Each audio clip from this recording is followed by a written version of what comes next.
Estamos de regreso en Primera Impresión. Legisladores y desde la sociedad civil consideran necesario que el Consejo de Administración Legislativa resuelva devolver el informe aprobado para segundo debate sobre las reformas al Código de la Democracia para incluir nuevas modificaciones y observaciones recogidas a raíz de las últimas elecciones. Tras las elecciones realizadas el pasado 24 de marzo, desde la sociedad civil consideran que dentro de las reformas al Código de la Democracia se deben incluir cambios que tienen que ver con la revisión del método para asignar escaños, el control de la campaña anticipada y la fiscalización del buen uso del fondo partidario. Caso contrario, se va a seguir minando la confianza que tiene la ciudadanía en sus representantes y en el sistema electoral. Por lo que se requeriría que se presente un nuevo proyecto de ley o a su vez que el Consejo de Administración Legislativa resuelva devolver a la Comisión de Justicia el informe que fue aprobado para segundo debate sobre estas reformas. Para que se incorporen las distintas observaciones, modificaciones y propuestas que se han presentado y de esa manera tener un cuerpo normativo que se ajuste más a la realidad. Algo con lo que coincide el legislador Elio Peña, quien conforma la Comisión de Justicia. Comparto ese criterio, veamos la legalidad y sobre todo la flexibilidad, porque a veces en estos temas sí vale decir el fin justifica los medios y el fin es mejorar la propuesta que tenemos para segundo debate. Y que según el asambleísta independiente Eliseo Azuero, permitirá tener una normativa a largo plazo. Porque no podemos darnos el lujo de ahora aprobar algo y luego tratar de enmendarlo. No obstante, no solo sería necesaria esta reforma, sino ver las vías para que la cultura política en el país mejore. Saber qué es el Estado, qué hace el Estado, porque solo de esa manera podemos tener mejores representantes y ciudadanos más empoderados. Cabe recordar que nuestra Constitución impide que hasta un año antes de celebrarse elecciones se puedan hacer cambios en el Código de la Democracia. Paco Urbina, Medios Públicos. Este es uno de los temas que abordamos de inmediato con nuestro invitado Enrique Pita, vicepresidente del Consejo Nacional Electoral. Muy buenos días, bienvenido. Gracias por acompañarnos. Le decía, este es uno de los temas, después de haber finalizado las elecciones y cuando aún faltan por entregar todavía 3 credenciales alcaldes de Los Ríos, ¿qué lecciones hay aprendidas de este proceso electoral o de los procesos electorales? Bien, yo creo que este proceso ha sido un libro abierto que nos va a permitir a todos, no solamente a quienes integramos hoy día el Consejo Nacional Electoral, sino también a los asambleístas, a los políticos y obviamente a la sociedad civil, respecto a mirar en profundidad qué es necesario introducir en las reformas al Código de la Democracia, porque este evento último en el que hubieron más de 80.000 candidatos, en el que hemos tenido todas estas situaciones que se han presentado y que han prolongado la culminación y la entrega de credenciales, en la que hemos tenido una serie de tropiezos y dificultades respecto a la relación del Consejo Nacional Electoral en lo interno y obviamente también con las organizaciones políticas, candidatos. Yo creo que, insisto en aquello, ha sido una oportunidad para mirar en detenimiento, pero también nos corresponde ahora hacer un trabajo responsable, no políticamente interesado, y enfatizo en esa expresión, por el hecho de que si volvemos a caer en los intereses políticos o en las conveniencias políticas, posiblemente vamos a intentar hacer trajes a la medida de alguien y después de un tiempo vamos a estar quejándonos igual. ¿Cuáles son los principales problemas que se identificaron? En la nota se hablaba, por ejemplo, de la asignación del fondo partidario y otras observaciones, el mismo número de candidatos que usted mencionaba, que en algún momento complicó también el conocimiento de la ciudadanía sobre quiénes estaban participando en las elecciones. Yo creo que lo primero y más simple es aquello de que el Estado financia a los candidatos. Por un lado, también es cierto que la simplicidad, por decirlo de alguna manera, o los muy pocos requisitos para ser candidato, hacen que cualquier ciudadano en algún momento dado crea que tiene los méritos. Por otro lado, el hecho de que el Estado financia parte de su publicidad, pagándole lo que corresponde a medios, esto implica prensa, radio, pancartas, etcétera, promueve el hecho de que mucha gente quiera tener un cuarto de hora de ser candidato y tener fama. He sido candidato a alcalde, he sido candidato a prefecto, he sido candidato a concejal, pero al final del día, electoralmente, políticamente, no tienen un peso significativo. Pero eso también complica no solamente la gestión del Consejo, sino también, obviamente, la discriminación por parte de los ciudadanos respecto a cuáles son los candidatos idóneos para ser elegidos. Eso es un tema que tiene que definitivamente corregirse en una reforma que se va a introducir en el Código de la Democracia. Ahora, este proceso electoral, digamos, todavía no ha concluido desde el punto de vista de que aún no se han entregado credenciales o no han sido proclamados todavía 3 alcaldes de la provincia de Los Ríos. Incluso el prefecto se entiende que el día de hoy estaría siendo proclamado, recibiendo su credencial. ¿Qué pasó en la provincia de Los Ríos? ¿Cuál fue el nudo más crítico y qué aprendemos específicamente de lo que sucedió en esta provincia que tuvo que alargar pues las funciones de las antiguas autoridades? Lamentablemente, respecto a esta provincia se tomaron decisiones en su momento, desde mi punto de vista, incorrectas y que vinieron afectando después todo el cronograma final del proceso. Una persona que presidía la Junta Provincial Electoral decide cerrar la audiencia pública de escrutinio sin atender reclamaciones. Posteriormente, nosotros como consejo decidimos retomar el tema y atender esas reclamaciones, porque si no eran dejar en indefensión a las organizaciones políticas. Una organización política plantea una impugnación respecto a esa decisión nuestra y quiere hacer válida aquella suspensión de la audiencia pública de escrutinio. Se vota. Una mayoría de 3 decide que estaba correcta la impugnación aquella, por lo tanto deja insubsistente lo que nosotros 5 ya habíamos decidido, y es lo que trae todo el proceso de retraso, porque las organizaciones políticas se quejan ante el Tribunal Contencioso Electoral, y todos estos tiempos que se han venido dando y que se han venido dilatando en un momento dado es lo que ha provocado. ¿Había forma de evitar días este problema que se generó en la provincia de Los Ríos? La autoridad la tenemos nosotros como Consejo Nacional Electoral para tomar decisiones en conciencia respecto a la aplicación del Código de la Democracia. Y si en algún momento dado nos equivocamos, ya sea por buena fe o ya sea porque actuamos por simpatía o por subordinación respecto a intereses políticos, vamos a tener este tema de conflicto. Somos las personas las que decidimos.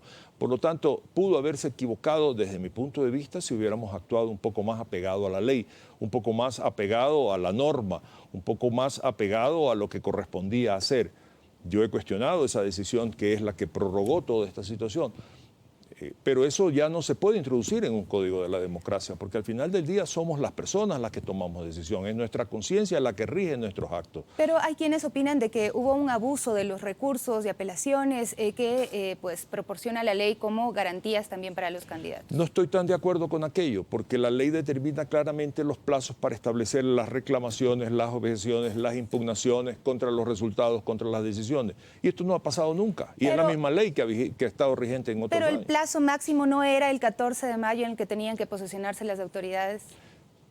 Es correcto, pero si tomamos como ejemplo el caso de Los Ríos, son casi 60 y pico de días que se pierden por esta serie de situaciones que solamente en el primer tramo, cuando yo le estoy comentando a usted el hecho de que se produce la suspensión de una audiencia pública de escrutinio, se retoma esta, se vuelve al punto inicio de donde se suspendió, etcétera. Eso tomó más de 50 días, hasta que el Tribunal Contencioso Electoral ordenó que se realicen los actos pertinentes respecto a la reclamación.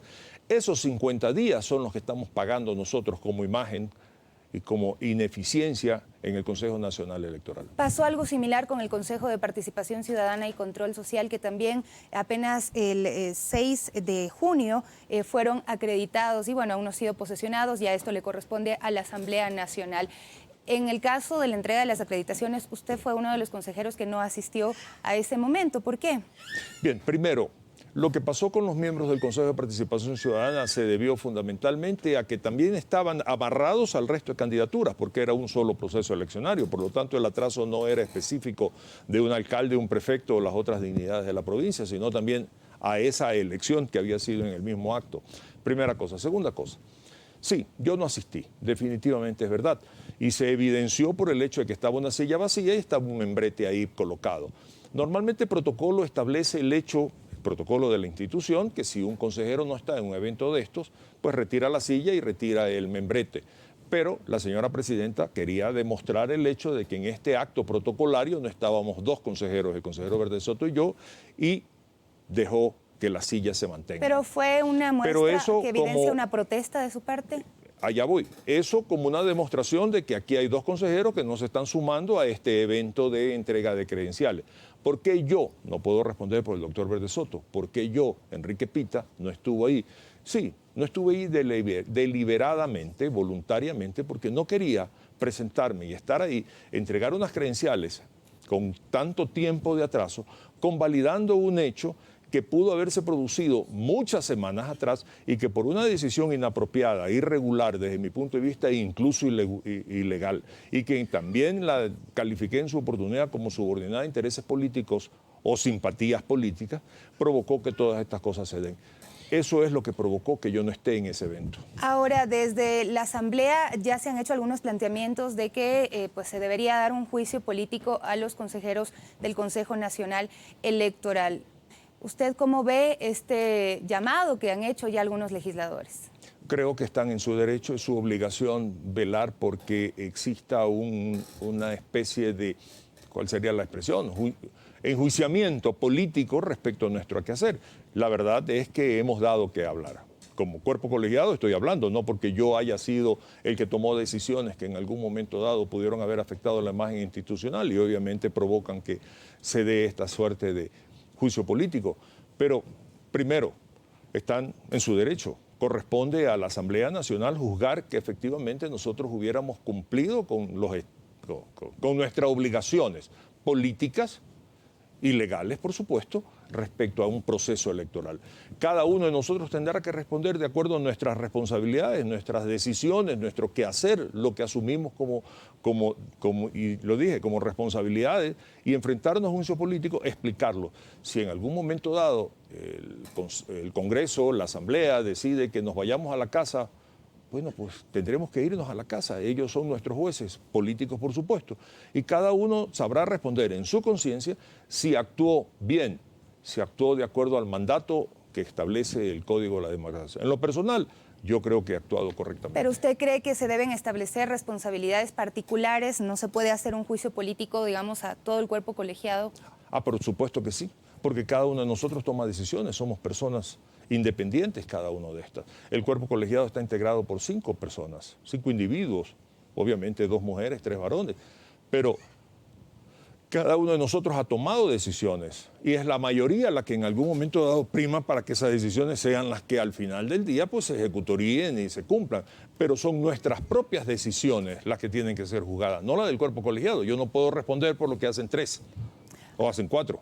Ahora el otro tema que también pues, está en manos del Consejo Nacional Electoral, sobre todo después de que se destapa este tema del caso Arroz Verde, es un poco hacer una revisión de los aportes a las campañas políticas. Pues lo que se dice es que hubo participación de multinacionales en aporte directo a la campaña política o a las campañas políticas de Alianza País en años pasados. En este caso, ¿qué se está haciendo desde el Consejo Nacional Electoral? Porque si bien pues, el tema de las elecciones es uno, hay otros que están atados que también deben ser resueltos. Primero hay que definir claramente que lo que nos corresponde a nosotros como función electoral es juzgar infracciones electorales. Así es. Y dentro de los plazos que están establecidos en la norma que se llama Código de la Democracia. Por lo tanto, las infracciones electorales en nuestro caso es no haber presentado información oportuna respecto a los aportes que se dieron, haber ocultado. Aquí hay una situación que quiero mencionarla. El Código de la Democracia es extremadamente poroso, permeable, tiene unos vacíos enormes. Por ejemplo, prohíbe que empresas aporten una campaña política. Y estamos viendo que todo lo que se ha aportado y ha sido denunciado, en este caso de Arroz Verde, son empresas, independiente del juzgamiento que podamos hacer porque fueron contratistas del Estado. Eso es otra situación. Pero el Código dice, no pueden aportar, pero no hay una sanción.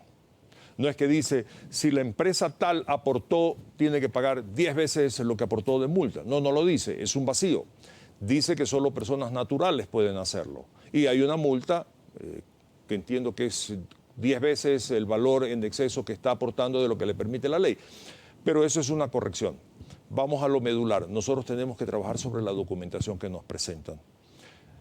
Lamentablemente, y no es ahora, eso es siempre, tenemos unas limitaciones. La función electoral tiene unas limitaciones para establecer el gasto electoral en sitio. ¿Esto qué significa? Las pancartas, los movimientos, las concentraciones, toda la cantidad de ustedes afiches. Al final terminan analizando únicamente lo que los partidos les dicen, miren, esto gastamos. Así es. ¿Y no pueden ir más allá? No podemos. ¿Tienen manera de poder demostrar si hubo efectivamente aportes de empresas a la campaña de Alianza País no o de podemos. otros partidos políticos? Solo podemos también... analizar la documentación que tenemos. Y este tipo de denuncias muy sustentadas que se hacen, como el caso de Arroz Verde, por eso es que ha caído en manos de la Fiscalía y obviamente, bueno, de la Fiscalía, porque ya Contraloría está haciendo la investigación respecto a si en el Consejo Nacional Electoral se actuó de acuerdo a la ley y se actuó correctamente en la auditoría de estos gastos y de los gastos de las otras organizaciones políticas. Pero esto cae en la parte de la Fiscalía, donde hay una negociación entre una organización política y una empresa que le dice, dame dinero, con esto te compras el derecho a sentarte en una mesa para negociar contratos. Eso es totalmente irregular, es deshonesto por no más que irregular. Pero esto sucede, por ejemplo, en Estados Unidos y en otros países donde sí es legal que las empresas o particulares aporten ingentes cantidades de dinero para las campañas políticas. Pero que todo sea público, que todo sea abierto, que la gente sepa. De manera que si es que hay que yo sepa un que pago la de empresa favores, A, B o sea C visible. aportó. Y aquí en una conversación que yo he tenido, alguien dice, no, las empresas no pueden porque se van a beneficiar. No, señor, las empresas no siempre se van a beneficiar por un contrato.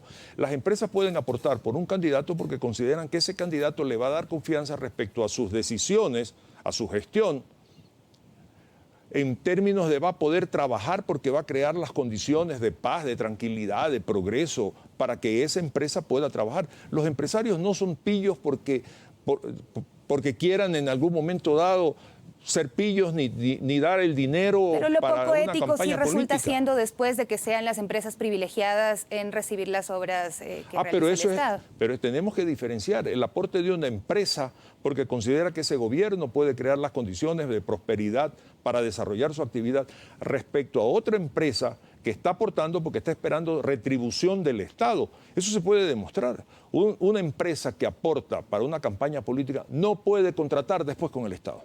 No puede, porque eso ya implica una negociación, implica un favoritismo, implica también un acto de deshonestidad. En todo caso, ustedes pues anunciaron auditorías a lo que fue la asignación de los fondos partidarios y todos los gastos de campaña de Alianza País y no sé si de otros partidos políticos. ¿En qué estado están esas evaluaciones? Se está realizando. Obviamente no es un tema que se pueda hacer de la noche a la mañana. Hay que revisar documentación muy antigua, pero se está haciendo. El Consejo Nacional Electoral, y en esto me sumo a la decisión de obviamente las autoridades institucionales, se está analizando porque es nuestra responsabilidad presentarle a la ciudadanía no solamente el hecho de que estamos respondiendo a la preocupación que se tiene, sino actuando de acuerdo a la ley, porque todas estas cosas se hicieron en periodos anteriores, periodos en los cuales posiblemente hubo mucho mirar a un lado, no hubo la voluntad, no hubo tampoco la disciplina, no hubo la autoridad, simplemente se acataban decisiones superiores donde le decía, mira, tú mira, ponla firme y sigue de largo. Eso es lo que estamos mirando ahora. Muchísimas gracias por acompañarnos el día de hoy. Enrique Pita, vicepresidente del Consejo Nacional Electoral. Hacemos una pausa y enseguida regresamos con nuestros siguientes invitados. No olvide que nos sigue también a través de la señal de Pública FM a nivel nacional.